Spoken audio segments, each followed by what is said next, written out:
Você sabe a razão pela qual Jesus nos ensinou a olhar para os lírios do campo?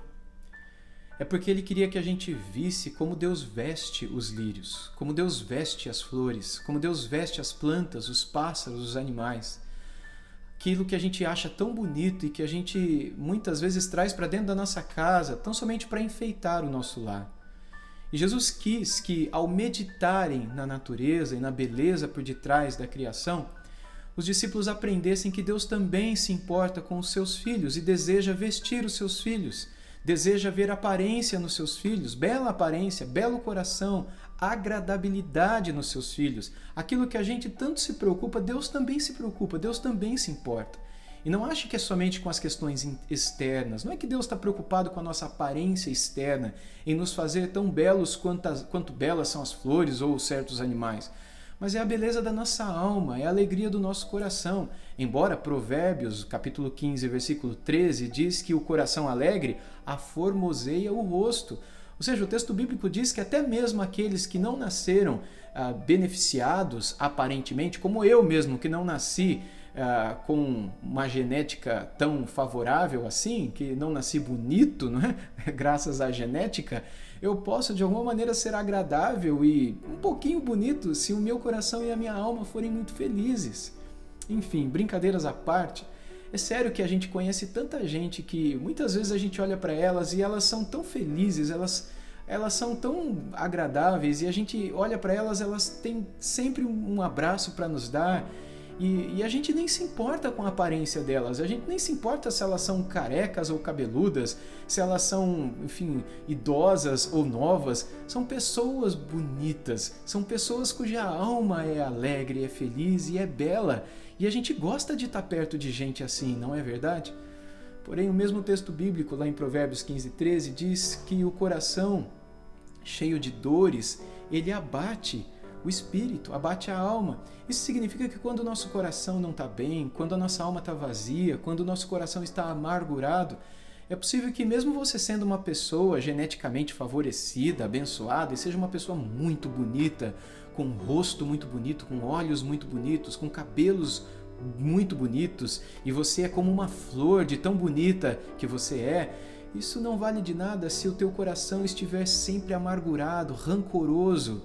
A tua aparência vai estar sempre abatida. Logo, não é da aparência externa somente que Jesus está dizendo. Ele está falando do vestir do todo, daquilo que o nosso Pai deseja nos dar. Ele deseja nos dar coisas internas, coisas externas e coisas que estão para além da nossa carne e do nosso corpo. Como, por exemplo, nos vestir com casa, nos vestir com pão, nos vestir com família, nos vestir com vida, nos vestir com sustento, nos vestir com trabalho, derramar sobre nós, vestir-nos com aquilo que é a nossa necessidade básica para o dia a dia. E quando a gente não tem aquilo que é o básico do dia a dia, ou aquilo que a gente acha que é o básico, qual é a nossa tendência? É murmurar, reclamar. Eu quero ler para vocês uma história de quando o povo de Israel, no meio do deserto, vivendo no deserto, eles começaram a reclamar porque eles não tinham carne para comer. Leia o texto comigo. Capítulo 11 de Números, a partir do versículo 4. E o populacho que estava no meio deles veio a ter grande desejo da comida dos egípcios. Também os filhos de Israel começaram a chorar outra vez, dizendo: quem nos dará carne para comer? Lembramos dos peixes que comíamos de graça no Egito. Que saudade dos pepinos, dos melões, dos alhos silvestres, das cebolas e dos alhos.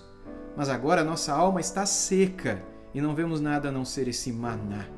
Ou seja, eles reclamam porque agora tudo que eles têm é o maná. O maná era uma espécie de alimento que descia do céu para alimentá-los, para prover a eles o que o corpo deles precisa. Deus deu o alimento para eles, mas eles estavam insatisfeitos.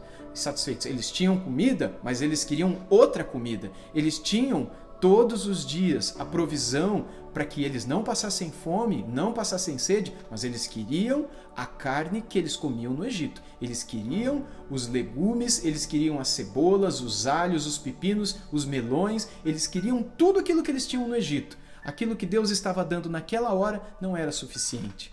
A história de Israel, atravessando 40 anos de deserto, poderia ser resumida em duas palavras: marchando e murmurando. Enquanto eles caminhavam para a terra prometida, que mana leite e mel, eles reclamavam. Nunca foram um povo feliz, nunca foram um povo contente, nunca foram um povo grato. E a gente corre o risco de ser igualzinho esse povo aqui. Quando a gente olha para aquilo que Deus está nos dando agora e a gente começa a reclamar, tendo saudade do que a gente tinha antes. Olha para o lírio do campo, olhe para os pardais, olhe para tudo aquilo que a gente vê na criação e deixe que a natureza te ensine. Deixe que a criação mostre para você que o mesmo Deus que cuida dela, cuida de você.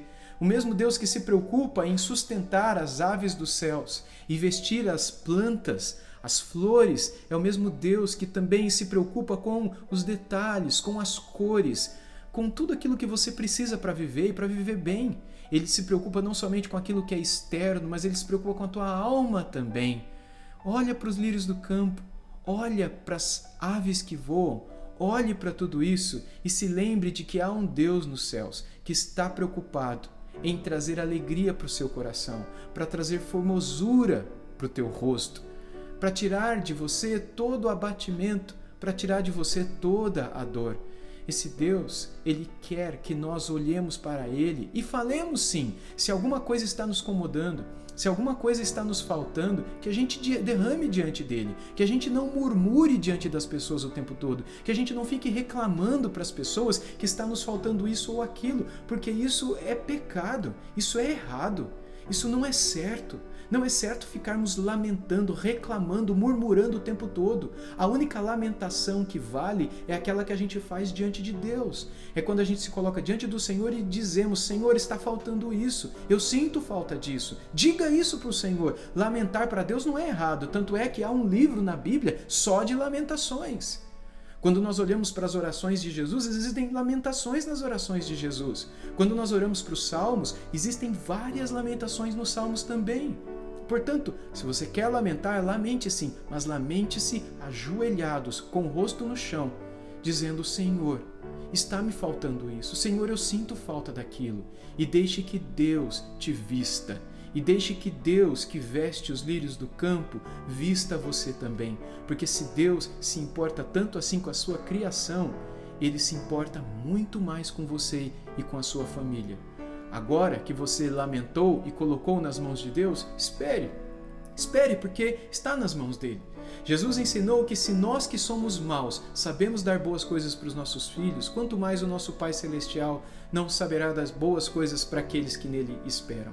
Uma grande lição que a gente aprende dos nossos antigos irmãos na fé, que foram os judeus, que foram libertos do Egito e foram conduzidos para a terra prometida, para uma terra melhor daquela que eles viviam, é que a gente, enquanto estamos no tempo da transição, não devemos ser murmuradores, não devemos olhar para os mínimos detalhes daquilo que falta, não devemos ficar caçando detalhes daquilo que não está bom, para ficarmos reclamando, porque se a gente for caçar, a gente vai achar o tempo todo alguma coisa do que reclamar.